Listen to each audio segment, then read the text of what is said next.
Oi, meu nome é Tiago. Tenho 26 anos, sou arquiteto e moro em Belo Horizonte. Essa história, bem, talvez você ache que é sobre reencontros. Mas, na verdade, ela é sobre o que sobra depois que tudo parece já ter acabado. Era uma noite chuvosa, dessas em que a água escorre pela janela como se quisesse lavar a cidade inteira. Eu vinha voltando do escritório, exausto. A semana tinha sido cheia, prazos, revisões, clientes indecisos. Só queria tirar o sapato, pedir alguma coisa no delivery e dormir sem pensar em nada. Mas quando abri a porta do meu apartamento, percebi de cara que algo estava errado. A luz da sala estava acesa. E havia um perfume no ar que eu não sentia havia meses, algo entre lavanda e chá de camomila. Deixei as chaves caírem no balcão, dei 2 passos, e foi então que a vi. Boa noite, Tiago, disse ela, com a voz calma, mas os olhos vermelhos. Estava sentada no meu sofá como se nunca tivesse saído da minha vida. Era Helena, a mãe da Isadora. Minha ex-sogra.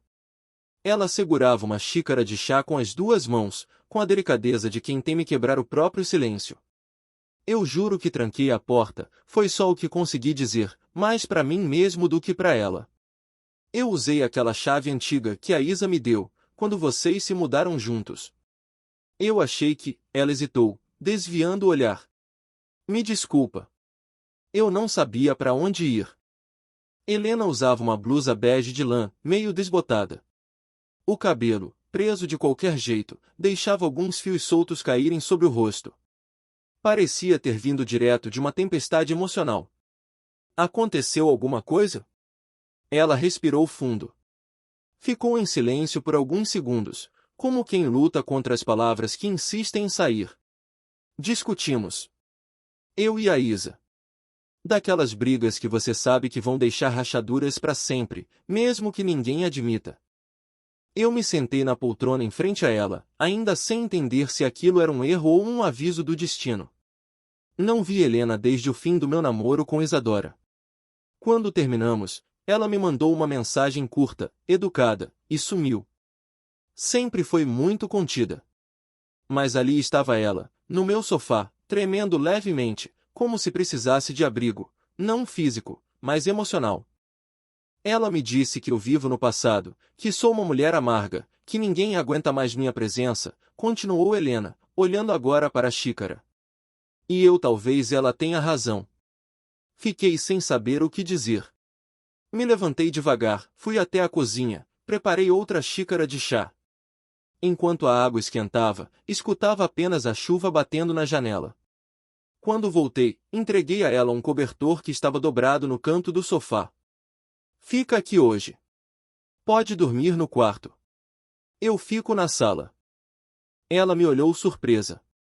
Acho que não esperava esse gesto. Ou talvez esperasse, mas tinha medo de aceitar. Obrigada, disse ela, num sussurro quase infantil. No momento em que entreguei o cobertor, nossos dedos se tocaram. Foi rápido. Mas o calor daquele toque ficou ali, entre nós, como uma brasa esquecida. Faz tempo que ninguém me oferece cuidado, Tiago. Eu não estou acostumada com gentilezas. Também não estou, respondi, meio rindo, meio triste. A noite seguiu num silêncio que não pesava. Era como se, mesmo sem palavras, a presença dela dissesse tudo o que precisávamos ouvir. Dormi no sofá, ouvindo a chuva e pensando naquela chave. Na manhã seguinte, o apartamento estava tomado por aquele silêncio que só existe entre 2 pessoas que sabem demais uma da outra, mas fingem que sabem de menos. Helena estava na cozinha. Usava uma camiseta minha, daquelas de propaganda de escritório de arquitetura, que mal cobria o quadril. Ela parecia deslocada, quase tímida, mas ainda assim carregava uma elegância que não precisava de esforço. Fiz chá, disse ela, sem me encarar. De camomila. Era o que tinha. Me aproximei devagar. As olheiras dela estavam mais fundas, o rosto mais abatido do que na noite anterior. Sentei à sua frente. A xícara tremia levemente em suas mãos. Como você tá? Ela soltou um sorriso curto, melancólico. Com vergonha. De estar aqui. De ter me deixado quebrar na frente de alguém que já viu demais. A gente não quebra só uma vez na vida, Helena. Ela respirou fundo, como quem decide que vai falar o que está engasgado há muito tempo. Isadora acha que eu sou um fardo. Vive me lembrando do que eu deixei de fazer, do que eu não fui. Ela quer que eu desapareça da vida dela sem fazer barulho. Ela sempre teve essa mania de cobrar demais. Até de mim. Eu lembro do dia em que vocês terminaram. Ela chegou em casa com aquele salto enorme, toda maquiada, mas com os olhos frios. Disse que você era gentil demais, que queria estabilidade, e não emoção. Assenti, encarando o fundo da xícara. A dor antiga ainda estava ali, adormecida, mas viva. Ela sempre quis mais do que eu podia dar. Mais dinheiro, mais visibilidade, mais reconhecimento. Eu achava que ia alcançá-la, mas era como correr atrás de uma sombra. Ficamos um tempo sem dizer nada. O cheiro do chá preenchia a sala como um tipo estranho de abraço. Quando o Armando morreu, disse ela, de repente, foi como se minha função no mundo tivesse acabado. Não como mãe, mas como mulher. Como alguém desejável, sabe? Olhei para ela. E vi que, por trás da postura orgulhosa, havia uma mulher exausta de ser invisível. Eu sinto falta de ser notada, Tiago. Mas não daquele jeito vazio que os homens na rua olham. Sinto falta de ser percebida. Não sei explicar o que me levou a fazer o que fiz a seguir. Talvez tenha sido instinto. Talvez piedade. Ou só o reconhecimento de uma dor parecida com a minha. Fui até o armário, peguei outra coberta e coloquei sobre os ombros dela. Aqui. Tá fazendo frio. Ela ergueu os olhos devagar. Sorriu, mas seus olhos estavam marejados. Quando minhas mãos tocaram seus ombros, o tecido quente entre nós não foi suficiente para evitar que nossos dedos se encostassem de novo. Foi um toque breve. Mais pesado. Como se nossas peles carregassem uma memória que nem sabiam ter. Ela baixou os olhos, puxando a coberta com mais força. Obrigada. Ficamos ali, sentados, um de frente para o outro, sem saber exatamente onde colocar as palavras que não queriam sair. O chá esfriava nas xícaras. A cidade começava a acordar, mas nós dois parecíamos ainda presos numa madrugada emocional. Naquele instante, compreendi que o que nos unia não era só a lembrança de Isadora, era o que restou depois que ela foi embora. Um vazio que, juntos, começávamos a preencher. Foi no terceiro dia que a rotina improvisada começou a parecer normal. Helena ainda estava lá, no quarto de hóspedes, sem pressa de partir, e eu já não tinha tanta pressa que ela fosse embora. Naquela manhã, eu trabalhava no notebook, espalhado na mesa da sala. Ela apareceu na porta com um elástico no pulso e os cabelos soltos, meio desalinhados. Você ainda tem aquele café colombiano? Deve ter um resto no armário de cima, respondi, sem levantar os olhos. Ela caminhou até a cozinha e começou a vasculhar. Era curioso ver como ela ocupava o espaço com naturalidade, como se nunca tivesse saído dali. A presença dela preenchia a casa de um jeito sutil, mas constante. Ouvi um estalo metálico, seguido de um chiado. Depois, um grito abafado. Tiago! Corri até a cozinha. A torneira da pia havia rompido no encaixe, e um jato de água espirrava em todas as direções, molhando tudo, incluindo Helena.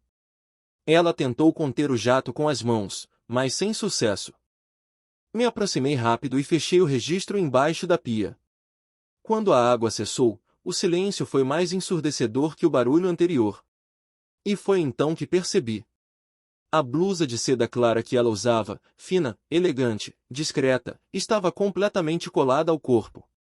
Molhada, revelava o contorno dos seios, a curva da cintura, a pele arrepiada pelo frio. Era um instante que parecia durar mais do que devia. Helena percebeu meu olhar e, num reflexo imediato, cruzou os braços, tentando se cobrir. Me desculpa, eu não esperava que isso, murmurou, corando. Espera aqui, falei, virando o rosto, sem conseguir disfarçar o calor nas bochechas. Vou pegar uma blusa minha. Corri até o quarto, revirei a gaveta e voltei com uma camisa de algodão cinza. Entreguei a ela sem encarar diretamente. Ela segurou a peça com as duas mãos, como se fosse um escudo. Obrigada. Virou-se e entrou no banheiro. Fechei os olhos e respirei fundo. Não era para ser assim. Não podia ser assim. Mas o que eu sentirá não era só constrangimento.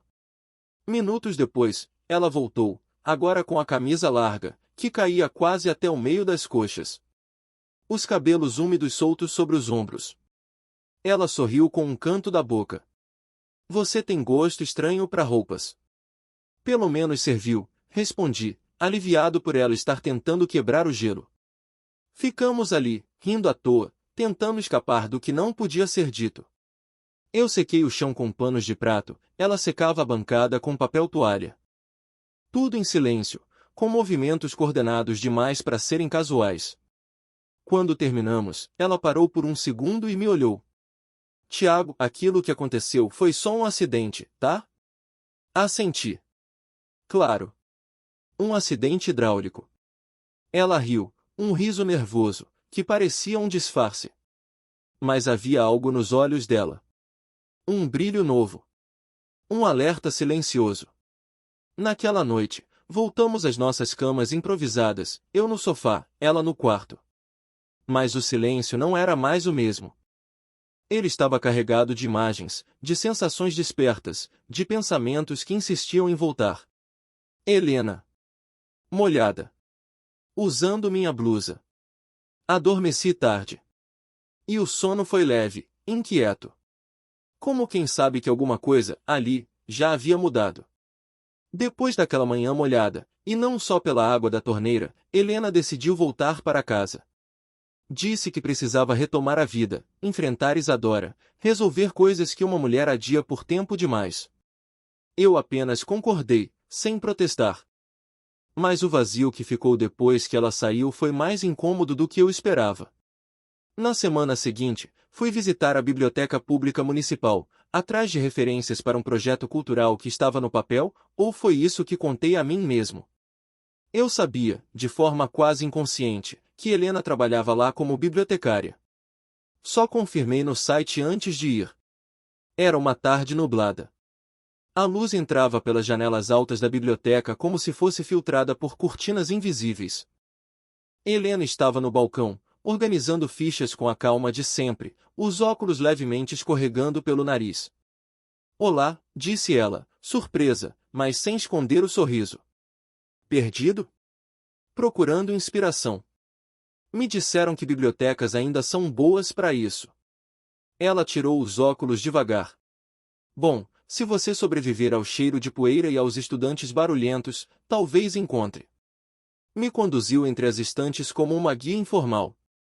Indicava títulos, autores, fazia comentários rápidos, às vezes irônicos, às vezes poéticos. Era como se a Helena de antes, a mulher contida, tivesse deixado uma fresta aberta. Comecei a voltar. Um dia sim, outro também. Sempre dizendo que precisava de mais referências, mais esquemas, mais ideias. Mas, na verdade, era o jeito como ela dizia bom dia, o modo como dobrava a manga da blusa até o cotovelo, ou o jeito leve de prender o cabelo num coque mal feito que me fazia retornar. Numa dessas visitas, ela me chamou para ajudá-la a organizar livros na ala de História da Arte. Aceitei sem hesitar. Estávamos lado a lado, cada um numa prateleira. Nossos braços se esticavam, os dedos esbarravam nos livros, e, às vezes, um no outro. Até que, ao pegarmos juntos um exemplar grosso de fotografia brasileira, nossos dedos se tocaram de novo. Dessa vez, nenhum dos dois recuou imediatamente. Ficamos ali, por um segundo longo demais, com as mãos entrelaçadas sobre a lombada do livro. O calor da pele dela percorreu meu braço como um impulso elétrico. Quando ela finalmente puxou a mão, olhou para mim com uma expressão que era tudo menos neutra. Isso não devia estar acontecendo, murmurou, virando-se para outra prateleira. Mas está. Ela fechou os olhos por um instante, como quem tenta organizar não livros, mas pensamentos. Eu tenho 50 anos, Tiago. E eu, 26. Isso não muda o que sinto quando estou com você. Isso muda tudo. Silêncio. Denso. Carregado. Janta comigo amanhã? Perguntei, com a voz firme, mas o coração aos pulos. Na minha casa. Eu cozinho. Prometo não deixar a torneira explodir dessa vez. Ela hesitou. Os olhos buscaram os meus com cautela, como quem anda na beira de um abismo. Eu penso e te aviso. Fui embora sem resposta. Mas naquela noite, recebi uma mensagem simples no celular. Prefiro vinho branco. Passei a tarde toda arrumando o apartamento. Não porque estivesse desorganizado, mas porque não sabia o que fazer com a ansiedade. Limpei cantos que nunca vi sujos, ajeitei almofadas milimetricamente e revisei 3 vezes o cardápio simples que tinha planejado: nhoque ao molho de manteiga e sálvia, salada verde e uma garrafa de vinho branco chileno, seco, como ela gostava. Quando a campainha tocou, meu coração bateu tão alto que tive certeza de que ela ouviria do lado de fora. Abri a porta e ali estava Helena. O vestido azul claro moldava seu corpo com elegância. Os cabelos presos num coque baixo, a maquiagem suave, quase imperceptível. Ela carregava uma sacola com uma garrafa extra de vinho. Trouxe reforço, caso o seu seja ruim, brincou, com um sorriso que eu ainda não conhecia. Vai ser difícil me impressionar depois da sua entrada, respondi.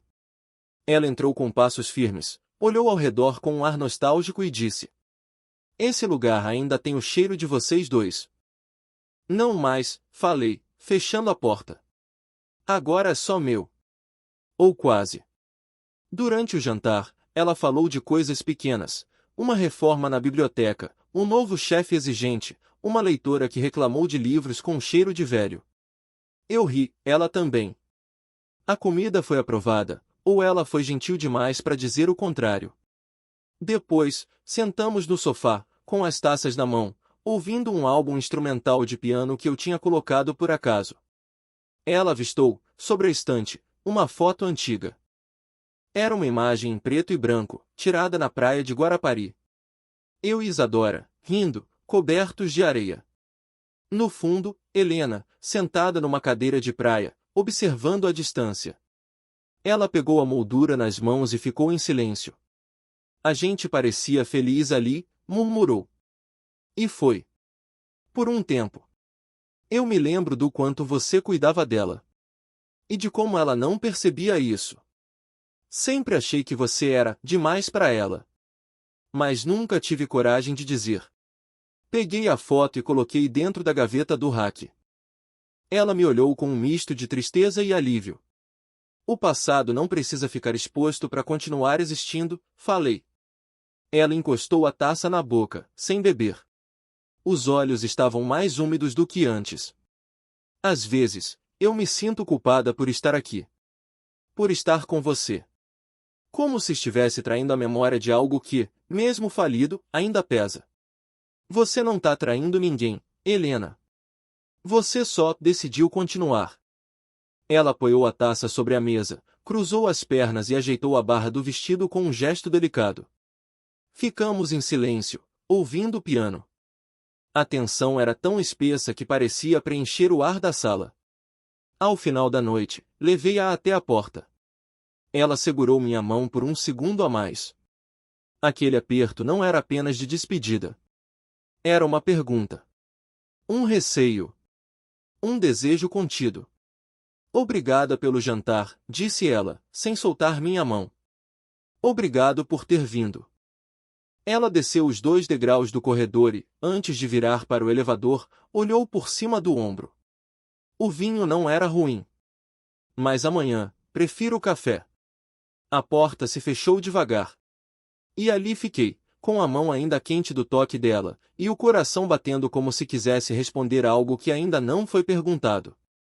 A frase explodiu no ar como um trovão em dia claro. Eu estava na cozinha, preparando um café, quando ouvi a porta bater com força e, em seguida, a voz de Isadora ecoando pela sala. Quase deixei a caneca cair da mão. Ela estava parada ali, na entrada, os olhos arregalados, o rosto vermelho de raiva. Atrás dela, Helena, ainda com os cabelos úmidos do banho, usava uma camisa minha e calças leves de algodão. A imagem dizia mais do que qualquer explicação poderia apagar. Isa, não é assim, Helena começou, mas a filha já vinha com o dedo em riste. Não é assim? Eu chego aqui de surpresa e encontro minha mãe, na casa do meu ex, usando a camisa dele. Você quer que eu ache o quê? Calma, tentei intervir. A gente precisa conversar. Conversar? Você ficou maluco, Tiago? Ela se virou para mim, indignada. Você terminou comigo porque dizia que eu era fria, que precisava de alguém que te entendesse, e aí foi se consolar com a minha mãe. Helena fechou os olhos, respirando fundo, como quem esperava por esse momento, mas ainda assim não sabia como enfrentá-lo. Eu não planejei isso, Isadora. Eu não vim atrás do Tiago para te ferir. Eu só precisei de um lugar. E ele me ofereceu paz quando você me deu portas na cara. Paz? Ela riu, incrédula. Isso aqui é doentio. Ele é da sua idade, mãe. Ele foi meu namorado. E você terminou com ele como se ele fosse um acessório vencido. Como se sentimentos fossem descartáveis, Helena respondeu, com firmeza. A sala ficou em silêncio por um segundo. Aquele tipo de silêncio que antecede a explosão final. Então é isso? Vocês estão juntos? Vão viver um romance secreto às custas do meu passado? Não é secreto, respondi, encarando-a, mas também não é uma vingança. Isso nasceu da dor. Do abandono. De uma conexão que ninguém escolheu, mas que aconteceu. Isadora deu um passo para trás, como se tivesse levado um tapa. O olhar dela vacilou entre decepção, mágoa e confusão. Eu vim aqui para tentar dizer que estava errada, Tiago. Que talvez eu tenha sido dura demais. Mas ver isso, ela balançou a cabeça. Ver vocês dois juntos é demais para mim. Helena deu um passo à frente, mas Isadora recuou. Não. Não agora. Talvez nunca. Ela virou-se e saiu batendo a porta com força. O som ecoou pelo apartamento como um veredicto.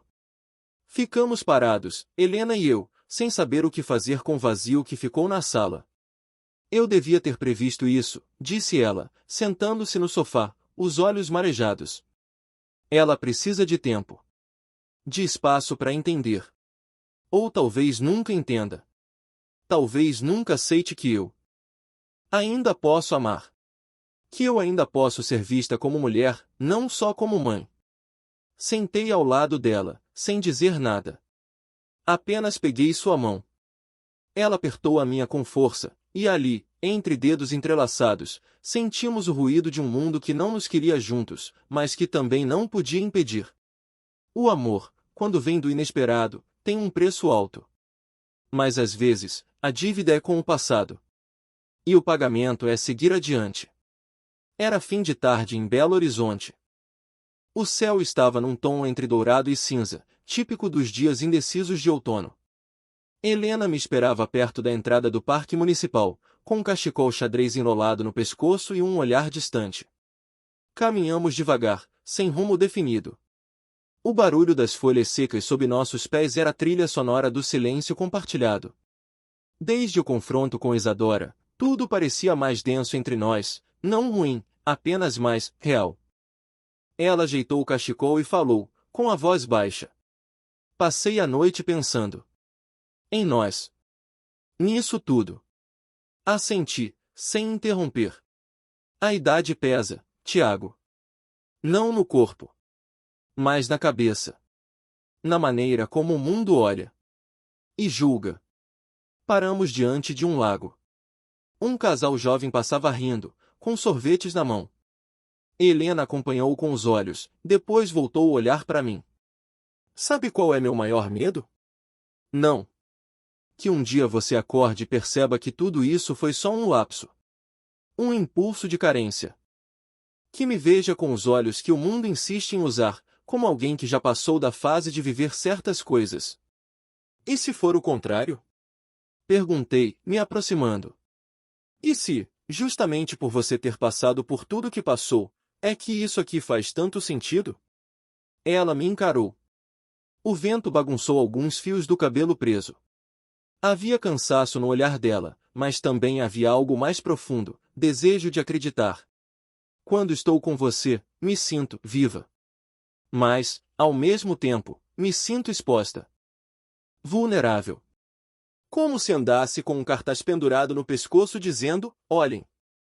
Uma mulher madura cometendo loucuras. Helena, eu não quero que você se esconda. Não de mim. Não de ninguém. Se alguém nos visse agora, pensaria o quê? Ela hesitou. Que sou sua mãe postiça. Pensaria que, finalmente, encontramos alguém que nos vê. De verdade. Sem filtros, sem expectativas. Só vê. Ela sorriu, e naquele sorriso havia algo que parecia um sim silencioso. Continuamos andando, agora de mãos dadas. Sem vergonha. Sem pressa. Sentamos num banco de madeira sob uma árvore. Crianças corriam ao redor, senhores faziam caminhada, e por alguns minutos, nos esquecemos do mundo lá fora. Hoje é meu turno de cozinhar, disse ela, depois de um tempo. Lá em casa. Tem um vinho guardado e uma lasanha quase decente no congelador. Só aceito se a lasanha for acompanhada de histórias antigas. Histórias, sim. Lembranças, só se forem leves. Acompanhei-a até seu prédio. O portão era de ferro antigo, rangia como nos filmes antigos que ela gostava. Subimos as escadas em silêncio. Ao entrar no apartamento, percebi que cada canto da casa tinha algo que era só dela: livros empilhados, quadros com frases em italiano, um abajur com cúpula floral. Ela me serviu vinho. A taça estava levemente trincada na borda, e isso a fez rir. Assim como eu, essa taça já viu coisa demais. Mas ainda serve. Serve, e muito bem, respondi, erguendo o brinde. Naquela noite, jantamos sob a luz morna da luminária da sala, ouvindo um bolero antigo que tocava baixinho no rádio. E, ali, entre garfadas e olhares, ficou claro que não estávamos mais em território provisório. Estávamos, enfim, atravessando a ponte entre o medo e a entrega. Helena me avisou 2 dias antes, queria fazer um jantar. Um encontro. Um recomeço, talvez. Mas o detalhe que me fez engolir em seco foi a presença de Isadora. Vai ser só a gente. Sem mágoas, sem ataques. Eu preciso disso. E acho que ela também. Naquela noite, cheguei pontualmente. O apartamento de Helena estava iluminado por luzes quentes e suaves. A mesa posta com 3 lugares, guardanapos de tecido, copos de vidro antigo, louça que parecia ter história. Isadora já estava lá. De braços cruzados, sentada como quem não queria ocupar o espaço. Usava um vestido preto simples, o cabelo preso com pressa. Trocamos um aceno contido, quase um pacto de silêncio. Oi, disse ela, como quem testa uma ponte frágil. Oi, respondi, com um meio sorriso. Helena apareceu da cozinha com uma travessa fumegante. Arroz com lentilhas, salmão assado com alecrim e batatas ao murro. Pratos simples, mas com sabor de gesto. Nada como comida para forçar pessoas a ficarem na mesma sala, né? Ela brincou, tentando aliviar o clima. Durante o jantar, o assunto circulou em torno de amenidades. Livros, trabalho, o calor fora de época. Mas a tensão estava ali, como uma quarta presença muda à mesa. Foi Isadora quem quebrou o ritmo, deixando o garfo de lado. Eu fiquei com raiva, mãe.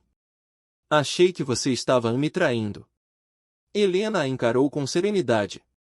Eu me traí por muitos anos, Isa. Me apaguei para manter o que você esperava de mim.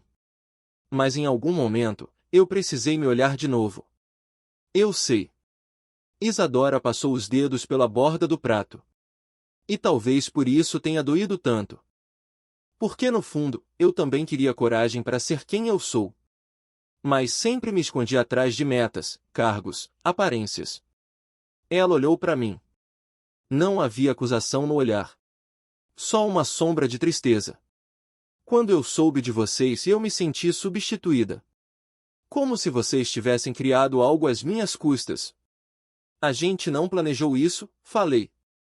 Aconteceu no meio do que sobrou. Da ausência. Da dor. Helena tocou a mão da filha sobre a mesa. Não é sobre te tirar.